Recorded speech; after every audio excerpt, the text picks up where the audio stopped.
Welcome back to the Grand Solar Minimum channel. Today is Tuesday, September 1st, 2020. Got a lot to go over today, so let's get right with it, shall we? All right, our solar wind speeds coming in at 552.5 kilometers per second with a density of 6.6. If you'll notice that we've had a 24-hour max of 4 on the KP indice. So with that higher solar wind, we have brought the KP indices near storm levels, but not quite there today. So we did not have a G1 or anything like that today as far as geomagnetic storms.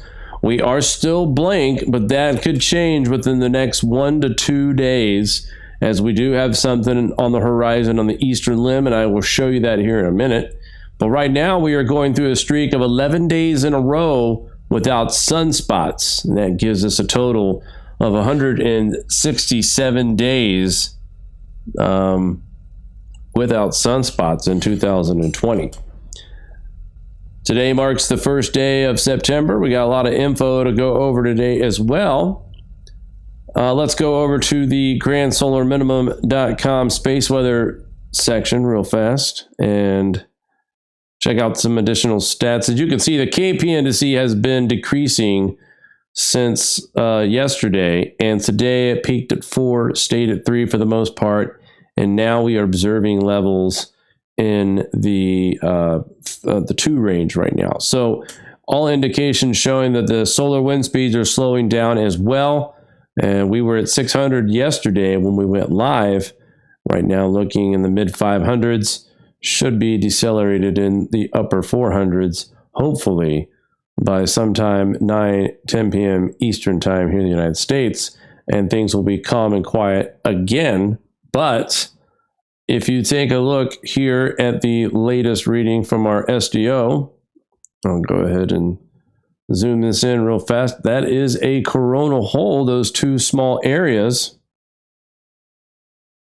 And that is definitely Earth facing right now. So the KP is at 2 very small coronal holes that are almost direct impact, and they're very small.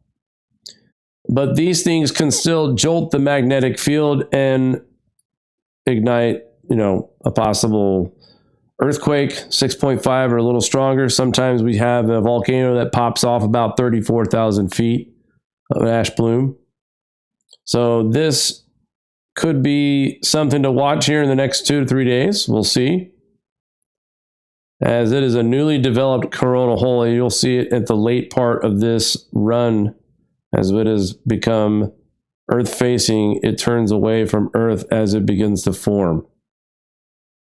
Actually, that forms pretty good right as it becomes Earth facing. It's a coronal hole. So expect some kind of an impact from this. It could be very small, but again, we've seen these smaller coronal holes provide a pretty big jolt to the magnetic field, and it's just a quick pop. It's nothing that, nothing major. These are small coronal holes, but when you are thinking about how small the scale is Earth compared to Sun, these coronal holes swallow the planet Earth. So just to give you an idea, they are small, but when you look at it on a scale size, you get the picture there. All right, let's take a look and talk about the sunspots that are coming around the eastern bend there on the southern part. Very, very bright. I would be shocked if this one here, it's in the southern part of the 30 degree. That is qualifies for solar cycle 25 sunspot locations right now. So I would be really surprised if this guy right here does not become our next sunspot. I'd be very surprised. Some action behind it as well. They may not have the strength or the dark cores to make it as sunspots. Who knows? It could be a big cluster. Could be our first major sunspot grouping. But bets are that we're seeing sunspot numbered here at least. I would be shocked if this thing depletes as it comes around the eastern limb. That could happen between now and probably at the latest, the 3rd of September. We will know one way or the other. But I'll tell you, there are a few things looking at this right now that suspect that this could just be a very bright active region. It doesn't have a lot of the signature magnetism that goes around these sunspots. These just could be bright active regions. So we'll see. Right now we're at 11 days in a row after having several days in July and August with sunspots. We begin September blank. We finished August blank. And we are now at day 11 with 0 sunspots and counting. All right, so today marks something kind of special, an anniversary of a solar storm, a super solar storm that happened back between September 1st and the 2nd of 1869, and also known as the Carrington Event.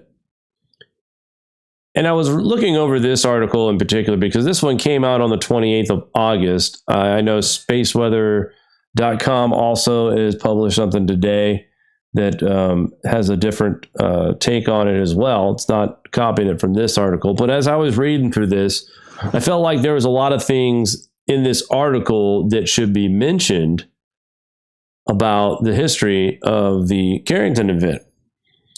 And the question is being raised now as well. Was this a unique event, or is this something that we can expect again? Okay. And I'll show you really quick before I start in with this article. This is marked from September 25th, 2017. We're overdue for the 150-year Carrington Event. So this is nothing new. This is known, and it's just not talked about a whole lot, which, you know, that's kind of a scary thing in a way if you think about it. But let's take some excerpts from this article here off of NASAspaceflight.com. On August 28th in 1859, a series of sunspots began to form on the surface of a stellar parent. The sunspots quickly tangled with the sun's magnetic field lines in their area and produced bright observed solar flares and one, likely two, coronal mass ejections. One was major. The massive solar storm impacted our planet on the 1st and 2nd of September of 1859, causing widespread disruption to electrical and telegraph services and spawning auroras visible in the tropics. Officially known as Sol 1859-0901, the Carrington Event, as it has become known, showcased for its first time the potentially disastrous relationship between the sun's energetic temperament and the nascent technology of the 19th century. Gives a little history here, coming in just a few months before the solar maximum of 1860. So right before the maximum officially began, that's when we saw this powerful storm. There's a couple things in here that I found that were interesting. Right here, September 1st, Carrington and Hodgson were observing the sun, investigating and mapping the location, size, shapes of the sunspots. Just before noon local time in England, they each independently became the first people to witness and record a solar flare. From the sunspot region, a bright flash, described by Carrington as a white light flare, erupted from the solar photosphere. Carrington documented the flare's precise location on the sunspots, where it appeared, as well where it disappeared over the course of the 5-minute event. The major CME event traversed 150 million kilometers distance between the sun and the Earth in just 17.6 hours, much faster than a multi-day period it usually takes a CME to reach Earth. They're saying that when everyone saw the auroral displays as far as New England on the 28th of August, they believe that a CME erupted and then another CME followed, which was the Carrington Event. And the reason why that the second CME traveled quicker than the first one, the second one was a major one, obviously. But the first CME actually cleared a path for the second CME that came and became the Carrington Event.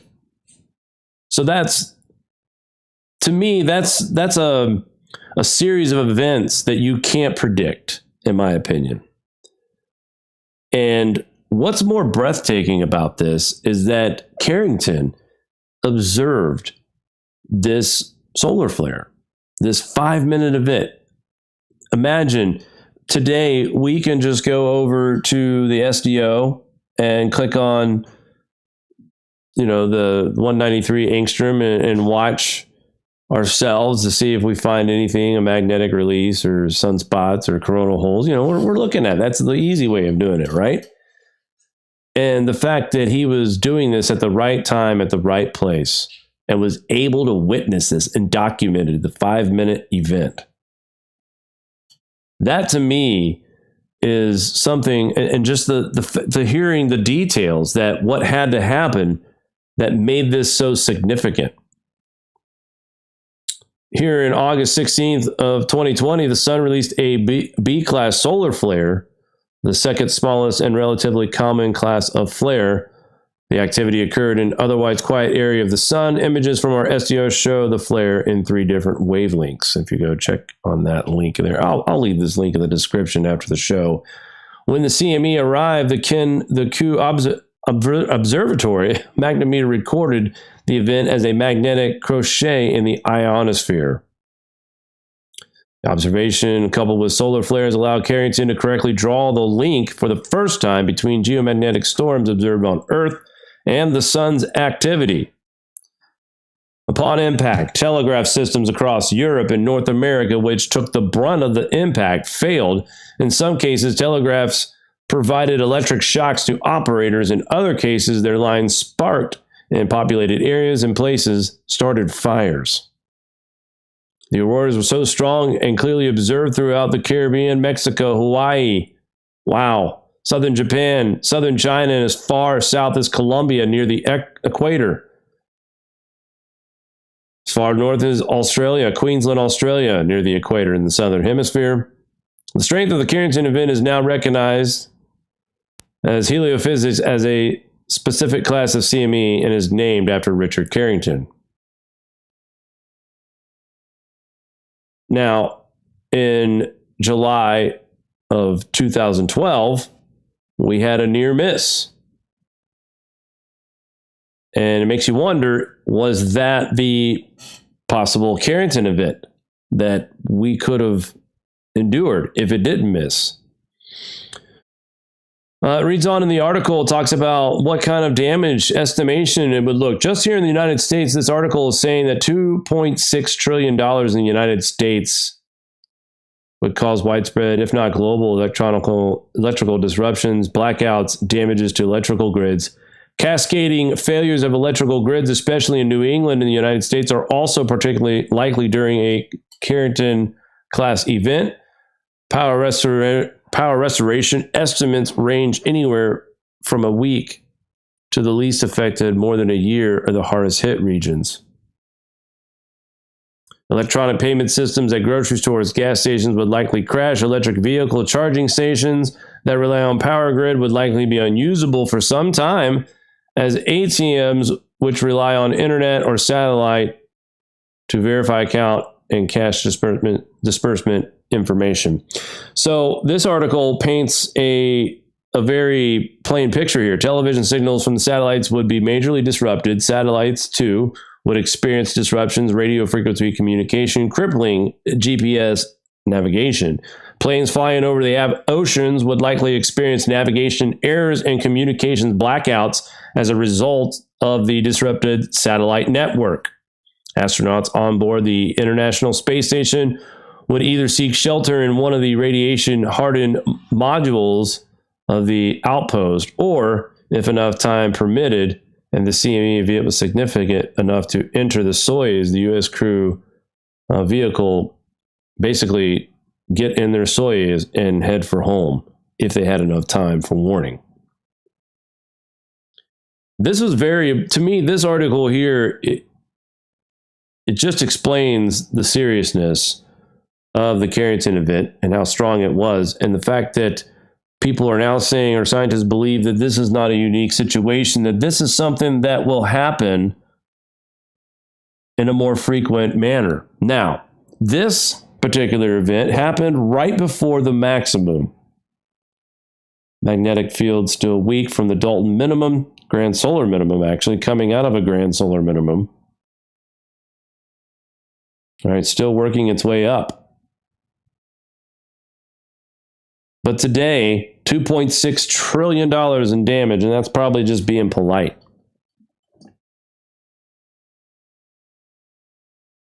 But the one thing that I did appreciate about this article is how he is positioning the electric vehicle situation. If you have an electric vehicle and you rely on the power grid to charge your car, you will no longer be able to drive your car. Don't get this confused with an EMP event and a CME. All right, this could fry things as well, but not total blackout like an EMP. An EMP would just, that's it. Everything's circuit-wide. That's why you always hear people talking about Faraday cages and making sure that if there's electronics that you want put away, prepared. You know, that's the thing about with our satellite systems now. We've got a multi-day system waiting to warn us, and we either have time to avert the damage by shutting down power grids, people preparing in their shelters, versus back in 1859, there was no 3-day warning system. And, you know, the Parker Solar Probe right now, that once we get all the data from this, there's going to be a lot of questions answered about what causes CMEs and these type of events. And it's going to be very fascinating. But to think that these are a frequent thing that could happen in a 150-year cycle, and then when you hear people say, are we overdue? And then you hear about 2012, well, there was one that missed us by the grace of the cosmos. And the damage that would have done in 2012 would have been severely, way more intense than just frying a few telegraph wires. Setting fires, that's a big deal. But it's important to me in this article that this author included the green technology revolution. He's not saying it's going to happen this year or next year, but what if it happens in 2030, in 2035, and we're doing all this green technology? Can you imagine if the power grid's down and everything is green like they want it by 2030? What a disaster. So it really goes beyond, almost as catastrophic to me in most cases than an EMP, if everything is green technology by then.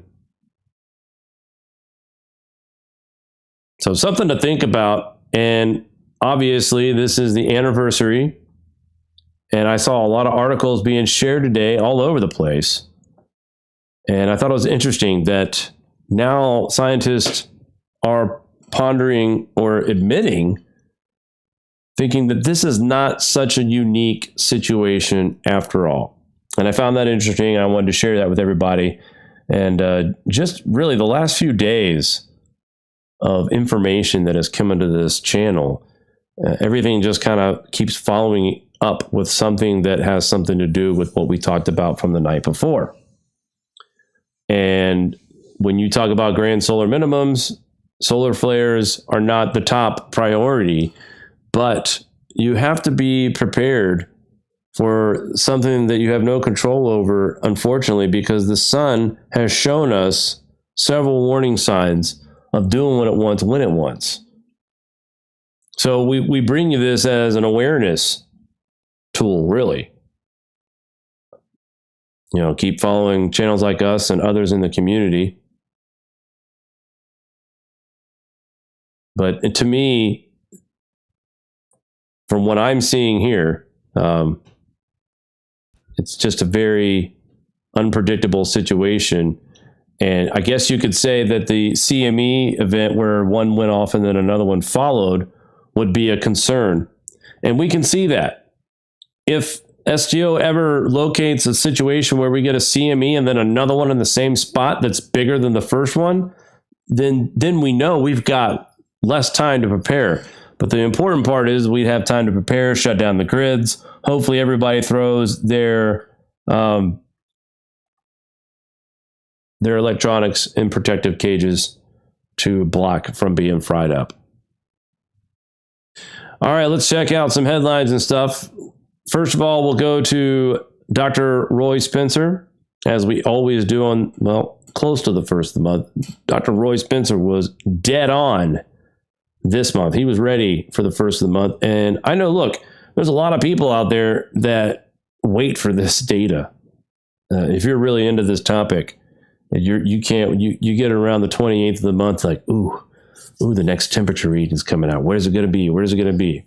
Well, it comes out at 0.043 for August, and that's down 0.01. So for the last 3 months, our temperatures have just flatlined, dropped ever so slightly. So the question is, we have a possible La Niña developing. Actually, we're in the watch zone right now for it.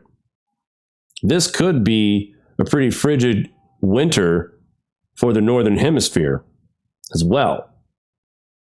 How low do these temperatures get? Does this line begin another plateau? If we follow patterns, we would be to believe that we're going to see at least a temperature drop to here, at least. Maybe more. Maybe the La Niña has a bigger impact and we get closer to here. And then we build up. I don't know. I think that we're in a plateau in this range right here. So we're from here to here right now in this plateau of warmth or cooling, whichever you want to look at it. I do believe that this indicates that we can expect lower temperatures over the next several years, if not decades. But it's a slow climb up and it's a slow climb down. Very slow climb up. I mean, look at where we're talking about. Since 79, look how long it took to get just to here. I mean, right now we're only 0.43 above baseline. And all that time. That's not a lot of warming nor cooling. What goes up must come down. That's always been Mother Nature's way of doing things, right? I guess. So we'll continue to monitor this. Starman, your prediction of 0.33, I believe, to 0.41, very, very safe. Unfortunately, you missed it by a little bit, but that's okay. You were at least brave enough to take a vote on that.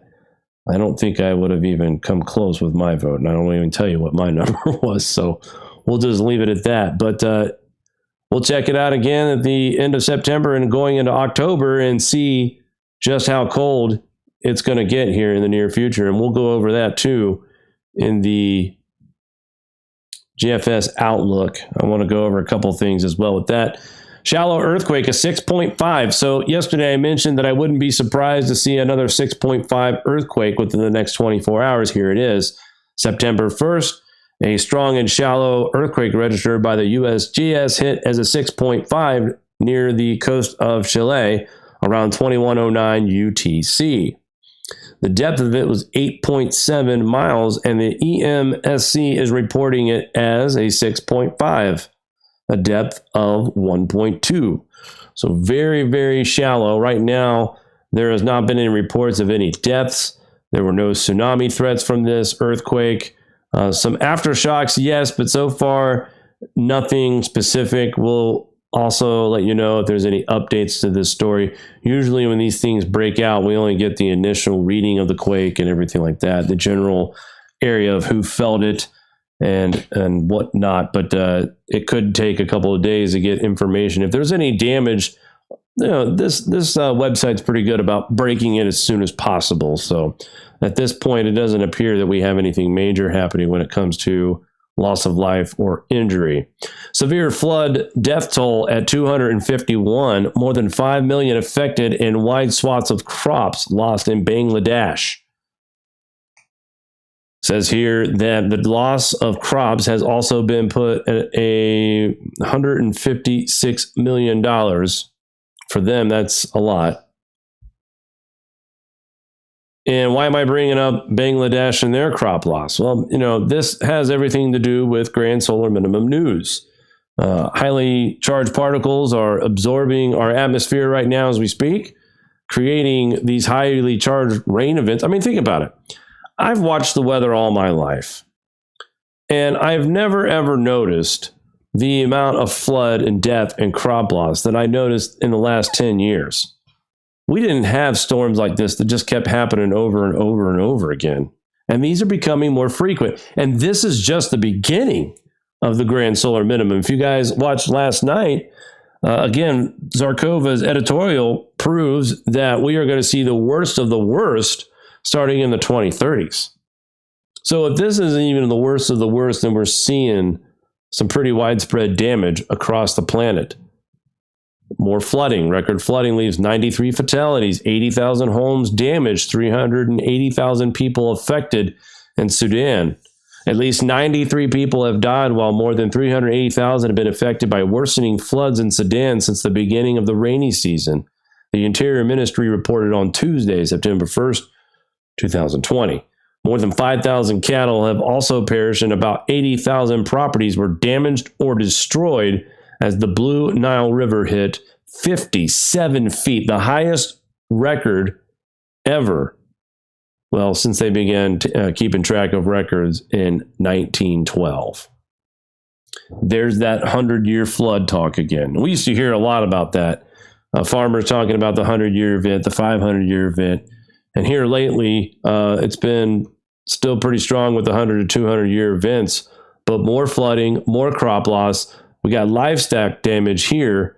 And that's not all. We have a strong typhoon, could be the strongest of 2020, set to hit South Korea and Japan.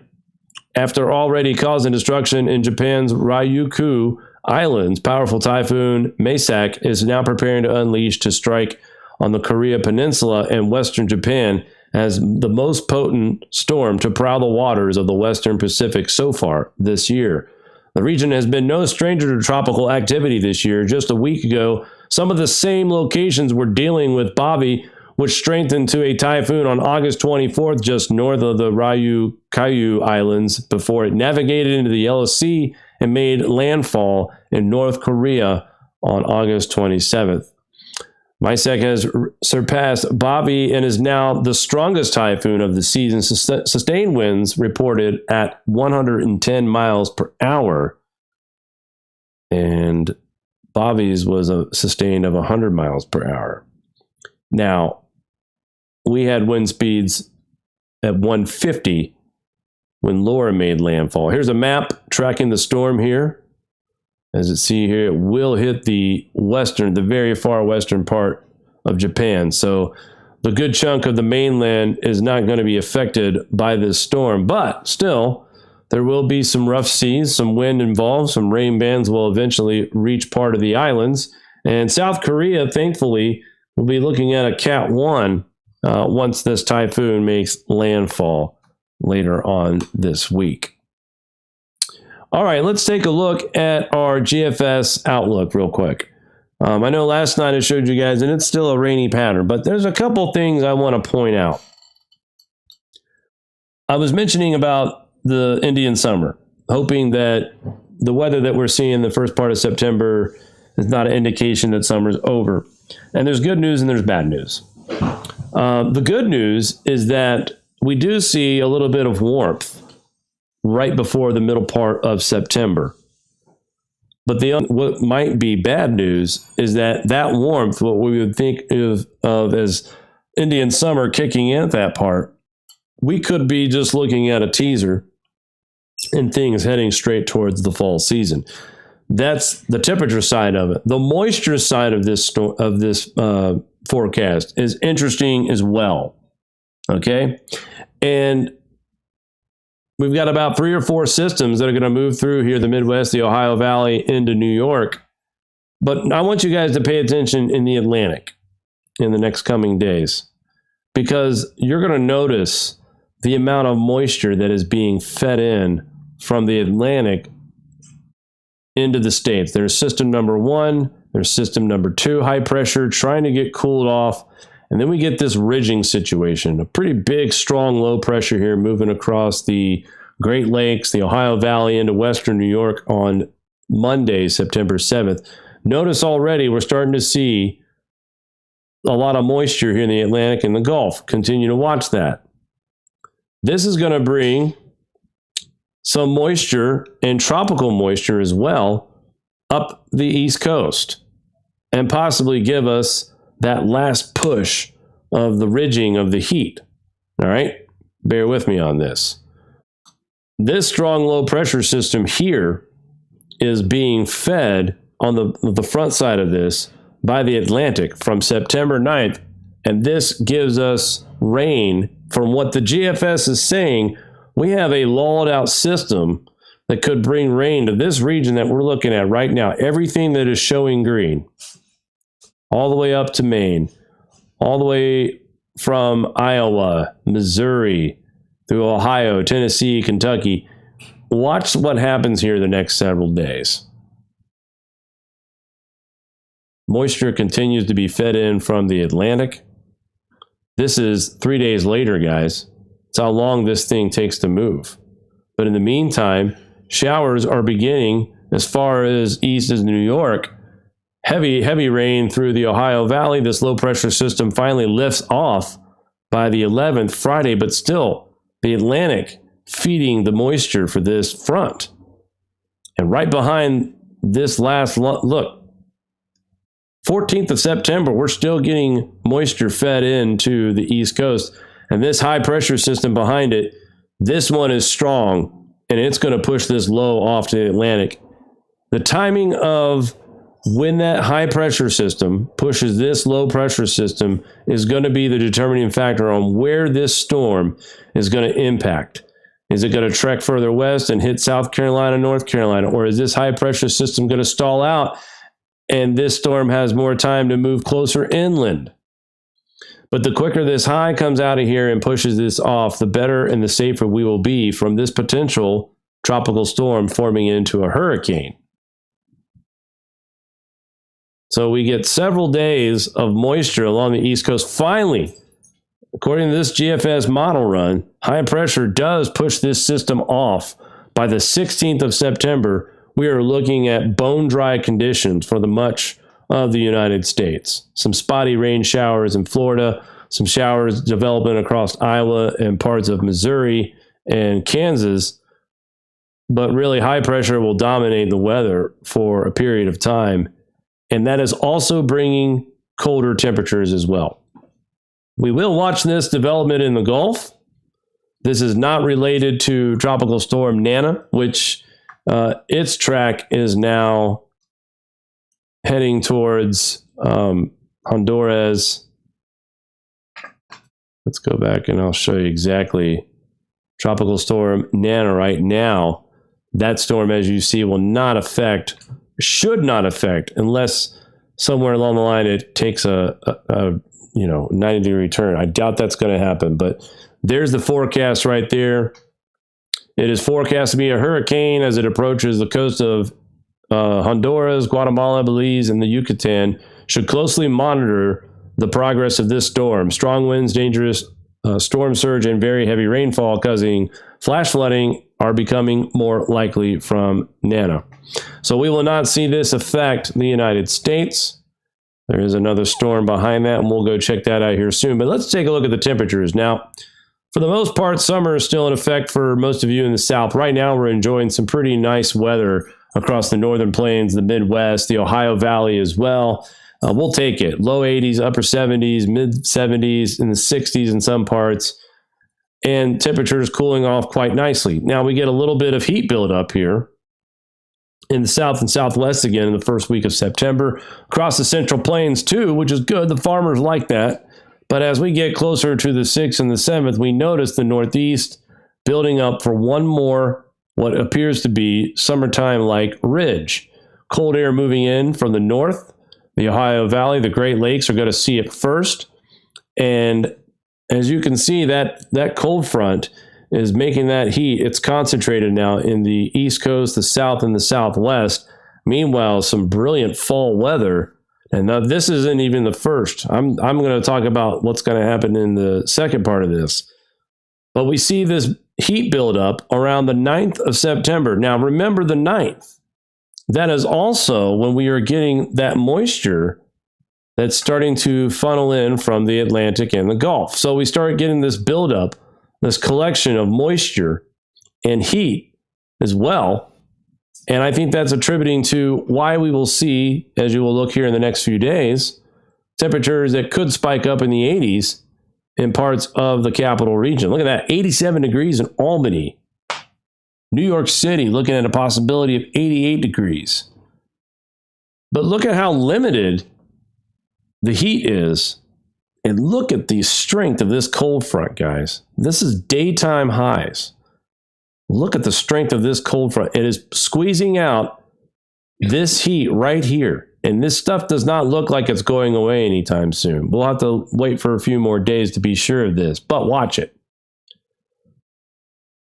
That cold front, by the time we get to the 12th, here we are on the 12th. That heat is just sitting there on the line. Now, mind you as well, there is also rain showers in this area where we're seeing the heat, the 80s, right along the coast. That's where that rain is still stalled out because it's only the 12th. Look back behind it, though. Temperatures cooling off in the 60s and low 70s because of all that rain. So you've got this front, plus rain is cooling things off. And then finally, look at this. September 14th, that storm is finally being pushed off, and another cold front from the north, which is also keeping the heat in the south. 70s across the northern plains, central plains, 50s in Iowa, 60s and 70s across the Ohio Valley into the northeast. Beautiful weather for this time of year, no doubt. But as we get towards the end of this, we start to see fall creeping in a little bit more, and there's a lot of folks who are predicting some pretty chilly weather at the midpoint or beyond of September. So we'll have to keep a close eye on that. There is indications that there is a strong cold front that is trying to make its way into the United States by the midpoint of September. But I do believe this is where our Indian summer is supposed to begin and stick around for a couple of weeks. We'll have to watch this track and see if this cold air is going to make its way here. Now, the nighttime lows are nice. No big deal here.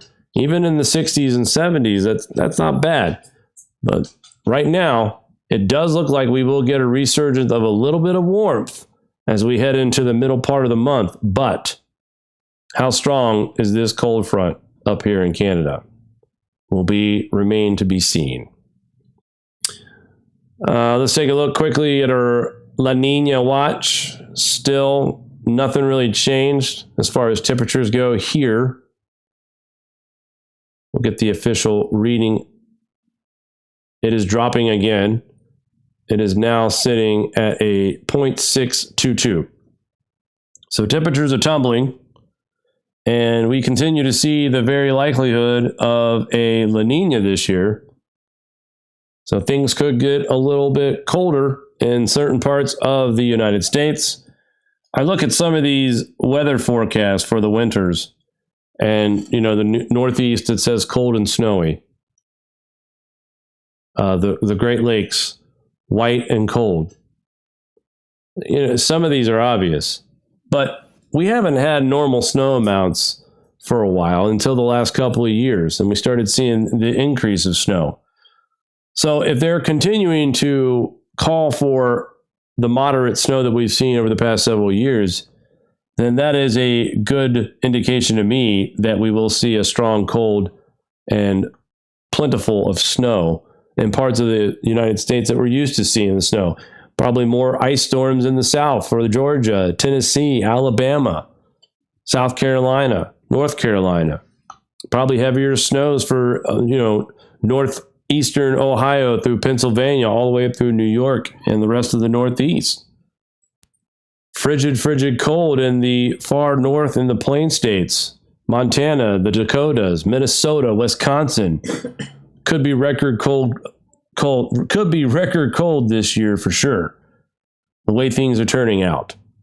If it's any indication what's happening in the southern hemisphere during their winter, we are definitely set to see some pretty cold temperatures here coming up for us as well. Mari, did you have anything you'd like to add before we leave the airwaves tonight? I think I have a frog in my throat.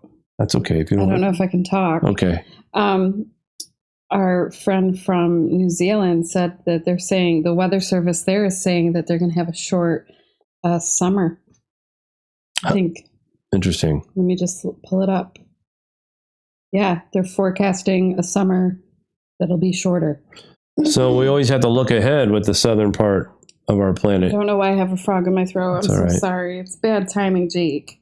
And plus, my poor, lovely family in the chat has gone without me being in the chat because I've been in the kitchen, Jake, with barbecue chicken making skills and all that. That's wonderful. And Pisces is going to eat your portion. So he said you don't eat it. So Yeah. we're going to send it to him. Okay. We'll send it by email. A picture. All right, guys, that's going to do it for us tonight at our Grand Solar Minimum News Update. Thank you for tuning in. If you do like what we do on this channel, check out our Teespring store in our description part of our channel. Also, consider becoming a member on our YouTube or Patreon, as we are subscriber ran, and we much appreciate the support. All right, guys, that's going to do it for me tonight. Take care and have a good evening. We'll see you tomorrow. We'll talk soon. Do you like the show? Give us a thumbs up. Want to support us more? Share to your favorite social media platform. Buy a t-shirt or become a Patreon. All links are in the description below.